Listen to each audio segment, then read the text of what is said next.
ใส่มันเอาดีกันมันเอาใส่ลำพึกพี่น้องใส่ลำปืกป้าเขื่อนเพิ่นกะพี่น้องขออนุญาตขึ้นเฮือนในเด้อเนาะอ๋อเท่าเนาะข้าวของบ่มีอ๋อเนาะชาติก็บ่มีหรอกแบบนี้เลยมีไฟฟ้า เด้อ ไฟฟ้าให้จะแตก บนนอนเจ้าบ่เนี่ย นอนลูกและเฮานอนแถวนี้แหละ โดยประหมได้ซะ เล่นกับชำนั้น โดย นั่นจะชนะหรือชนะเขาให้ โดยโอ้เพื่อนครัวก็อยู่นี่แล้วเนาะ โอ้ย เพิ่นก็หนักสุดเลยพี่น้องเอ้ย ก็ทุกปีนี้ก็ว่าทุกเบิ่ง โดย ติดข้าวแทนข้าวบ่มี โดย อันนี้ติดข้าวหมูแหละให้นี่ โดย บ่มีติดกระแหนข้าวบ่มี โดย นั่นจะเขานั่นไปเอามานั่นไปเก็บมันจะเขาให้เขาหมูและจะจงให้ลูกกิน โดย ฉันให้ลูกมาฉันจะให้ลูกเลยกินแม่ไม่ได้กินกับย่าเบิ่งแม่จอยลงตายจะแล้ว ผมมีข่าวไม่ได้ เป็นจังไดมีแต่เฮาผู้บ่มีก็บ่มีอะไรแน่เนาะ ปวดหมู ก็บ่แม่นว่าดอกแบบว่าหาเฮ็ดเวียกก็เพิ่นก็จ้างอยู่เนาะ โดยจ้างมือหนึ่งหรือแสนหนึ่ง โดย จักมือนี่จักได้เท่าใดแล้วเขาให้นั่นเก็บมันเขานั่น โดย จัก50,000แล้วเขาให้ซื้อเขาจะเลย เอาไปลงตารางไปโหมันฮ้อนโพด เพราะว่าเขื่อนเราต่ำพี่น้อง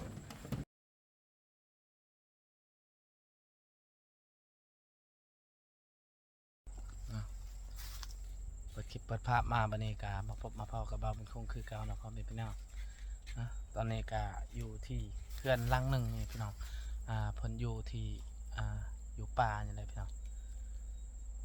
กาเขื่อนกาใกล้บ้านเบาเป็นคงนี่แหละพี่น้องกามาสิมาอัปเดตเขื่อนชานลันแปลนเพิ่นเนาะเพราะว่าเพิ่นกะโอ้หนักเลยพี่น้องเลยเขากินอิหยังก็บ่ได้ค่อยได้เนาะเพราะว่าเราก็อยู่ผู้เดียวเนี่ยพี่น้องกับลูกนี่แหละคนอื่นกับทักทายสบายดีเด้อสบายดีและสวัสดีพ่อแม่พี่น้อง FC เมื่อสุขุสุขคนบ่ว่าอยู่ในและก็ต่างประเทศกะยินดีต้อนรับเข้าสู่ช่องเบาบุญคงคือเก่าเนาะมักถั่วแห่พี่น้องเอ้ยมักถั่วแห่พี่น้องเอ้ยกินกับส้มกินกับ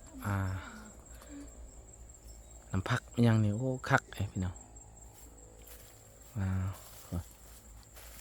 คุยอันน้ำเบ็ดมาได้ค่ะ มากับน้องใสคือเก่าพี่น้อง สวัสดีเด้อ โดยสบายดีลายเลย มาสบายดีเด้อโดยเพื่อนเจ้ามานี่ โดย อ๋อเนาะอยู่จักคนมั้ยเพื่อน สี่ เพิ่นก่อนอยู่4 คนบ่ โดย เด้อลูกไปใช้มัน หมดไปเล่น โดย เบิ่ง อ่ะ มัดใส่นี่อ่ะ อืม อัน เงินอยากอยู่กับบ่มีเขาอยากกินกับบ่มี เจ้าอยู่กับไผ อยู่คนเดียวนี่แหละ นั่นผัวเจะได้ซะ พวกก็บ่มีพวกป่าแต่โดนแล้ว เด้อคือบ่าวเป็นคงกะบ่ฮู้นะ เขาบ่มีล่ะสิกินนี่ยัง คิดว่าเขายังอยู่เนาะดนแล้วเพราะว่าบางคงก็บ่ได้เคยอยู่เฮือนเนาะขออนุญาตถามเจ้าชื่อหยังนะ หาซื้อเสือง โดย เอิ้นว่าแม่เพชร แม่เพชรบ่ โดย โดยกินข้าวเลยบ่ ยัง โดย แต่กินแต่กล้วยกับมันนี่แหละกับ เหมาะ แต่นี่แหละเขากินนะ โดย แต่ลูกเขาเจ็ดบ่มีเขากินสิเขาไปเล่น โดย ไปเล่นกับ โอ้ หมู่จัง หนักสุดเนาะ บ่ได้คึดเลยกินเขาวเวลามาเฮือนใหญ่จะกินเขาวแหละก็บ่มีเขากินแต่กล้วยกับ มันนี่แหละ เดี๋ยวนี้ก็บ่ได้มีข้าว บ่ โดย บ่มีข้าวกินแหละกินแต่กล้วยกินแต่มันนี่แหละมือชื่อเมื่อวานนี่ก็เมาแหละมันนี่ก็ บ่ ข้าวต้มกินกับไปได้สุกก็จะกินนั่นยากไอ้ลีจะกิน โดย กินเวลาเมา เป็นหยังคือแบบว่าอยากใหญ่จะมาอยู่นี่แต่เก่าคือว่าเจ้าอยู่บ้านนั่นแหละ แต่นั้นเขาอยู่นี่ก็เขาไล่นี่แต่บ้านนั่นแหละเขาบ่ให้อยู่ โดย เขาคนทุกข์คนยากเขาบ่มีผัวแต่มีแต่ลูกเป็นเขาย่านเขาคอก เขาหมูนั่นแหละกับหมูไล่ โดย ไล่เขาอยู่แถวป่าแถวดงนี่แหละอยู่คนเดียวนี่ตายก็ตายคนเดียวนี่แห อ ละ ยู่กับ เจ็บไข้ อาณาเนาะ อยู่แต่กับลูกนั่นแหละ ลูก4คน โดย โดย ลูก4 คนคนนี้นะลูกลอยนั่นยัง โดย น้อยกัอย่าไปเล่นกะเอ้ยบ่ให้ไปนำแล้วไปกับเขาแห้งกระแทกแล้วมันยากแหละก็ไปเฮือนเขากินเขานั่น โดย ก็อายเอ้ยให้อยู่นะแม่อยู่เฮือนนี่ก็กินแต่นี่แหละ ขออนุญาตขึ้นเฮือนได้ปะ ได้ เอาไปเบิ่งไปใส่ เบิ่งเฮือนชานลานแป้นเพิ่นก่อนพี่น้องเอ้ย ครับ เอา คือสิใหญ่เนาะ ก็ ขยายกองเอาคือสิใหญ่ ก็ปริญญา บ่ นะ ใส่กองปกติ ปกติอะไรเด้เนี่ย บ่อันนี้กองนี่ปกติแล้วนี่เบิ่งในรูปคือสิใหญ่แฮงเนาะ เนาะ เบิ่งก่อน ตามโพด เด็กงาเตียวเนี่ย อืมอืมอืม ประตูละฮัก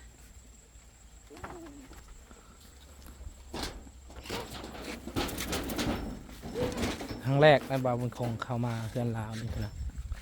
อ๋อเนาะ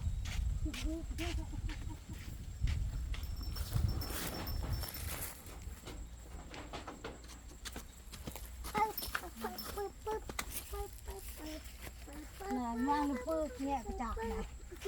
เฮือนในไผเฮ็ดให้บ่เฮือน เฮ็ดเฮาเฮ็ดเอง เฮ็ดเองบ่ โดย เดี๋ยวเพิ่นก็เป็นเนี่ยเฮ็ดจักปีแล้วมาอยู่นี่บ่เอ้ย 3 ปีแล้ว โดย ก็หมดแล้วเบิ่งแล้วเจ้าก็หมดที่จะไปแล้วเจ้า อุ้ยใส่เหือดนี่พี่น้องเอ้ยทำแบบซ้ำเฮานิดนึงนะ เนี่ยเบิ่งแล้วหมดแล้ว หมด มันจะ แล้ว ไป ปวด แล้ว ตั ก็ ด ลง ไป ไป แล้ว แล้ เนาะ วไปเลยอันนั้นก็หมดแล้วน่ะสาวนั้น โดย พัดลมนั่นน่ะเฮาอยู่ตารางนี่แหละเฮ้ยบ่กล้าอยู่แล้วอยู่อื่นน่ะ โดย ยานฮักเฮาก็ทุกข์ทำเฮาว้าวบ่แม่นทุกข์แล้วตายแล้วเหรอวะเฮาก็กำลังคือจักเฮ็ดแนวใดนั่น อายุ ไปเฮ็ดงานจีนก็บ่ให้เฮ็ด โดยเบิ่งสิเอาเงินให้เพิ่นอันน่ะ เอามาหน่อย สิ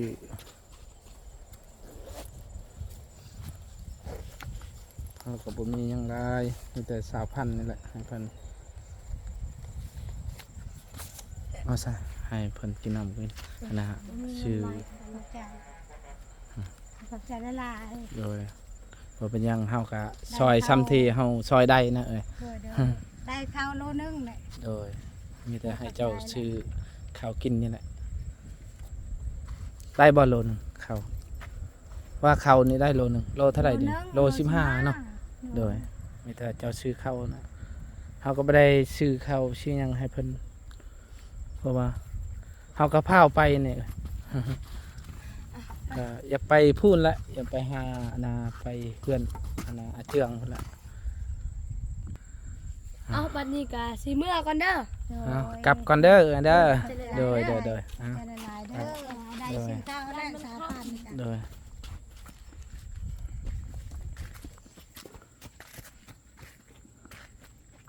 เอาบัดนี้ก็กำลังออกเมื่อพี่น้องเอ้ยทางบ้านเพิ่นก็ยากแฮงพี่น้องเพิ่นจักก็ไปได้อยู่แต่มันยากนะอึ๊บอึ๊บอึ๊บดีได้แต่โทรศัพท์นี่โทรศัพท์หาตายเลยนั่นน่ะไปออกเมื่อกันพี่น้อย แรกนะ แรกได้เฮามานี่เนาะ เอาไปเลยเพิ่นมาเพิ่นสิว่า แม่หูฮอดทางแล้วนี่เฮามันพอเฮาหู ไปหาน้องอาเจียงกันพี่น้องเอ้ย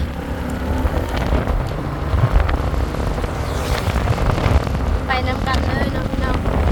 บรรยากาศก็ดีแฮงไปบัดนี้กะพามาอีบัดนี้กะอยู่เพื่อนป้าพี่น้องเอ้ยไปให้ปลาเขาปลาก็บ่มีข้าวกินข้าวก็บ่หลาย3 โล 4 โลได้แหละ เล่นดาบกันก่อนเฮ้ยดาบกันก่อนมุดาว้าวเอาเข้า เอาข้าวให้เพิ่นก็บ่มีข้าวกินพี่น้องเอ้ยไปดีแอน เปิดภาพมาบัดนี้ก็อยู่เพื่อนเด้อพี่น้องเนาะหลังจากที่ไป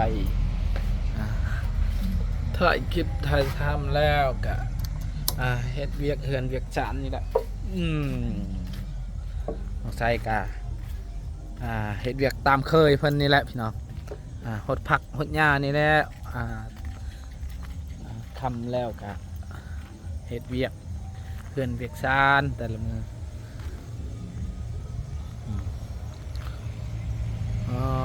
จะเป็นกับไก่สิตุกแล้วดินพี่น้องเอ้ยเนาะ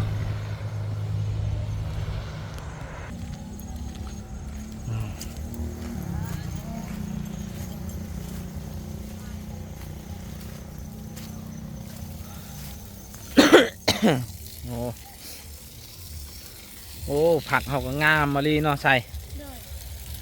โถจนใส่หดจนก็ล่มอีกแล้ว ก็ให้มันล่มแหละหดก็ต้องให้มันล่ม หดให้มันลมอีกแล้วดิ ขอโทษให้มันล่ม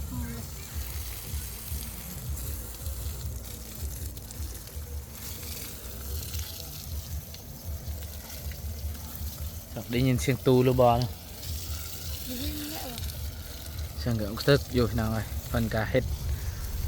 บุญนี่แหละ31เนาะ31เพราะว่าเฮาก็บ่ได้เฮ็ดหยังเนาะ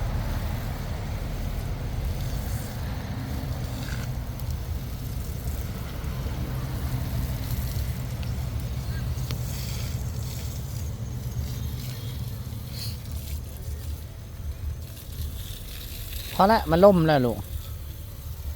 ล่มมาแล้วใส่เห็ดพุ่นละเอาตัวนั้นพุ่นโอ้พอแล้วมันตายจะได้อย่ามันลมเลย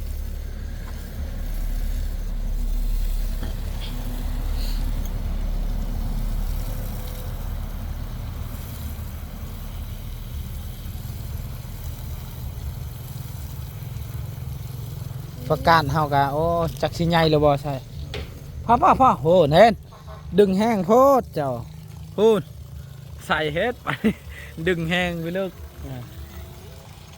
เบิ้งสิไปแบ่งคืนกัน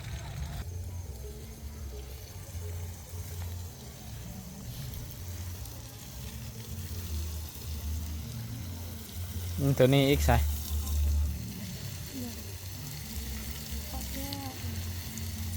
เขามันตายเลยหรือว่าใครไก่เนาะไก่ ใกล้ยังเขาแบบว่าแม่เจ้าลกมันยังนะ